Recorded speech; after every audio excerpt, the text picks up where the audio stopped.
పరిశుద్ధ నామానికి మహిమ కలుగును గాక. ఉదయకాలపు దీవెన నా దేవుడు మీ భూమి కుటుంబానికి దేవుడు దయచేయును గాక. ఆమేన్. మత్తయి సువార్త 13వ అధ్యాయం 43వ వచనం. నీతిమంతులు తమ తండ్రి రాజ్యంలో సూర్యుని వలె తేజరిల్లుదురు.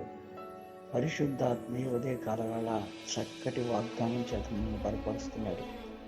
నీతిమంతులట దేవుని రాజ్యంలో సూర్యుని వలె తేజరిల్లుతారు.